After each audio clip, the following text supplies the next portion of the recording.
semuanya, ini adalah video terakhir dari runtutan cerita Santet. Lebih tepatnya, ini adalah bagian ke-13. Cerita ini saya ambil dari akun Kaskus Endokrin. Bagi yang ingin membaca ceritanya dengan lengkap, saya simpan link cerita di bawah deskripsi. Waktu terus berjalan, menghapus kenangan lama dengan kenangan baru.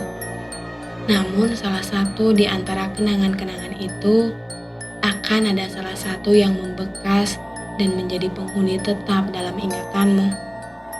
Sore itu saya sedang duduk di teras rumah bersama Bapak, menatap lembayung sore yang terlukis di langit sembari menikmati kopi hitam buatan ibu. Mungkin inilah waktu yang tepat untuk mengutarakan sebuah pertanyaan yang ingin saya ajukan sedari dulu.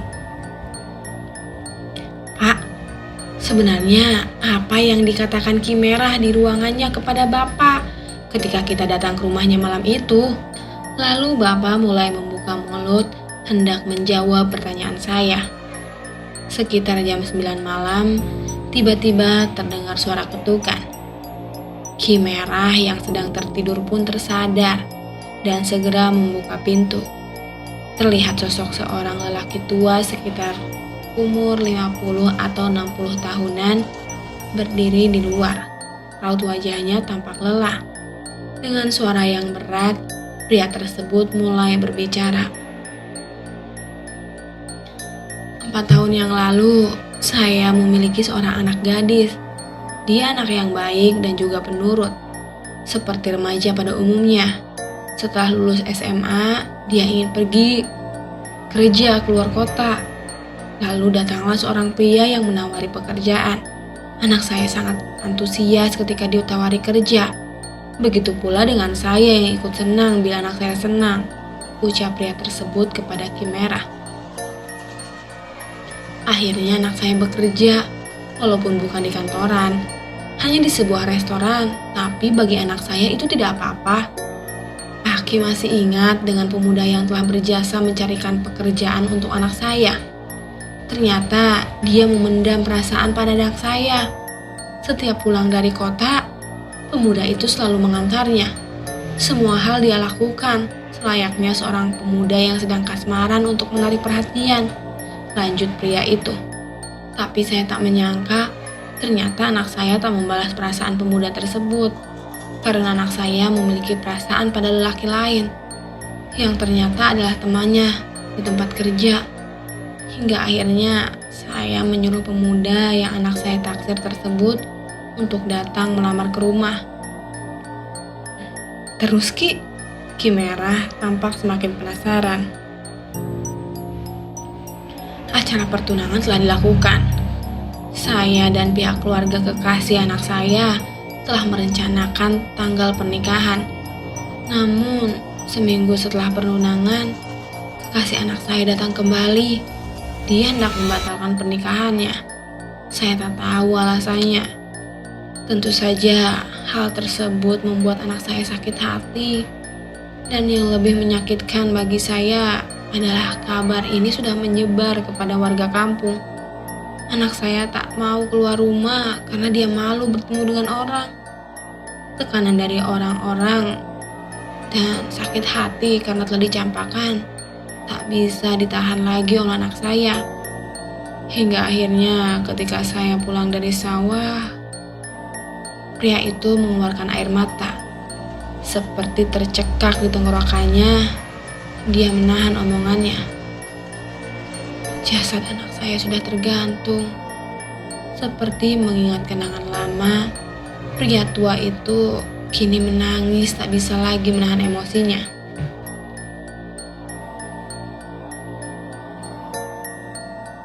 Seminggu setelah kematian anak saya, seorang pemuda datang untuk minta maaf. Katanya dia tidak menyangka perbuatan isengnya akan berakhir seperti ini. Siapa pemuda itu? Tanya Ki Merah. Pemuda yang cintanya ditolak sama anak saya itu, Ki. Awalnya saya tak terima dan sangat marah sekali. Tapi saya berpikir ulang, mungkin ini sudah kehendak Tuhan. Saya memaafkannya walaupun dengan berat hati. Lalu apa tujuanmu datang kemari? Tanya Ki Merah lagi. Walaupun saya sudah memaafkan dan mencoba melupakan, namun nyatanya tidak dengan orang-orang. Mereka terus membicarakan dan membuat dugaan-dugaan yang tak berdasar. Kabar kematian dan gagalnya pernikahan anak saya seperti sebuah cerita legenda yang terus menyebar dari mulut ke mulut dengan bumbu yang luar biasa pedas. Ada yang menuduh bahwa pernikahan anak saya batal karena calon suaminya sudah memiliki istri. Ada yang menuduh bahwa anak saya cuma korban birahi lelaki kota saja. Dan segudang dugaan-dugaan lain yang mereka ciptakan dengan dasar imajinasi. Saya sudah tak tahan lagi, Ki. Selama 3 tahun hidup dengan lirikan dan tuduhan orang, hingga rasa dendam yang sudah saya coba kubur dalam-dalam, ternyata tak bisa saya sembunyikan lagi. Saya ingin pemuda itu merasakan apa yang anak saya rasakan, bahkan sampai mati, lanjut pria tua itu. Siapa yang memberitahumu bahwa aku bisa membantumu? Tanya Ki Merah lagi. Waktu saya masih muda, kisah Aki dan keluarga Maria sampai ke kampung saya, Ki. Oh, jadi kabar kalau saya menyantet Maria telah menyebar kemana-mana. Ucap Ki Merah dengan wajah kesal. Seperti yang sudah saya bilang, Ki, kabar buruk seperti legenda yang akan disebarkan dari mulut ke mulut oleh orang-orang. Mereka tak pernah tahu alasanku melakukan itu kepada Maria. Hanya melemparkan tuduhan yang tak berdasarkan seperti yang kau ucapkan. Sama seperti tuduhan yang mereka arahkan kepada anakmu. Saya tak punya alasan lagi untuk hidup, Ki. Usia saya sudah tua. Penerus saya sudah lebih dulu pergi ke surga. Saya ingin mati dengan tenang tanpa harus menyimpan rasa dendam. Malam itu sebuah kesepakatan terjadi. Ki Merah bersedia membantu, walaupun pria tua tersebut menyerahkan sejumlah uang yang ia bungkus dalam amplop coklat. Tapi lebih dari sekedar imbalan, Ki Merah mempunyai motivasi lain di balik semua itu. Siapa nama pria itu? Tanya Ki Merah. Asep, Ki. Begitulah jawaban yang Bapak berikan sore itu. Terdengar sebuah dongeng untuk cerita nyata yang pernah terjadi. Saya tak tahu lagi kabar Kang Asep setelah istrinya sembuh seperti apa. Terakhir dia datang ke rumah hanya mengucapkan terima kasih sambil membawa sekeranjang buah. Sementara kabar Ki Merah semenjak kejadian itu citranya semakin buruk di masyarakat. Dan sudah jarang tamu yang datang dari kota ke rumahnya. Arwah wanita yang saya lihat pas kejadian di rumah Pak Bulbul entah bagaimana nasibnya. Apa dia telah pergi ke alam baka atau masih penasaran dan berkeliaran? Atau jangan-jangan dia sedang menunggu waktu yang tepat untuk kembali melampiaskan dendamnya? Saya tak pernah tahu.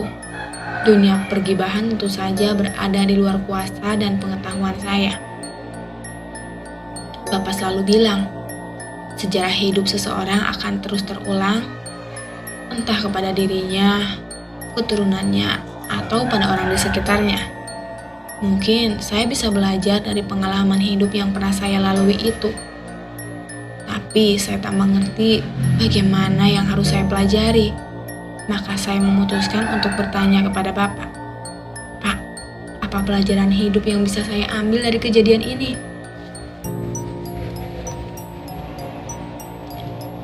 Seperti sifat Bapak yang tak menggurui. Dia bukan menjawabnya secara langsung, tapi malah dengan sebuah cerita. Setelah menyeruput kopi, Bapak mulai berbicara. Seorang pria yang sedang bekerja di ladang tiba-tiba saja mendapat kabar dari temannya bahwa anaknya sakit parah. Dengan tergesa-gesa tanpa membasuh dulu kotoran lumpur dalam tubuhnya, dia menyalakan motor bebek yang dibawanya. Dia memacu kendaraannya dengan kencang, membawa perasaan was-was karena takut terjadi sesuatu dengan anaknya. Tapi tanpa diduga, di sebuah kelokan ia menabrak seorang pria. Warga yang melihat kejadian itu geram dan langsung menghakiminya. Makanya, kalau bawa motor jangan ngebut-ngebut. teriak salah satu warga sambil melayangkan pukulan bertubi-tubi. Pria yang ditabrak itu akhirnya tewas karena mengeluarkan banyak darah dari kepalanya. Melihat korbannya mati, warga semakin geram dan membabi buta menghakimi. Hingga akhirnya pria yang membawa motor bebek itu juga tewas. Hari itu ada 2 mayat yang tergeletak di jalan. Ada 2 perempuan yang telah menjadi janda dan ada 2 anak yang telah menjadi yatim. Namun ada puluhan warga yang mencuci tangannya di sungai karena terkena cipratan darah. Hah? Maksudnya apa, Pak? Saya kebingungan setelah selesai mendengar cerita Bapak. Tapi Bapak malah berlalu masuk ke dalam rumah meninggalkan saya sendiri yang masih kebingungan. Hingga akhirnya azan maghrib berkumandang. Tamat. Terima kasih bagi yang sudah mendengar cerita santet dari bagian 1 sampai akhir. Tunggu video-video selanjutnya ya. Sampai jumpa.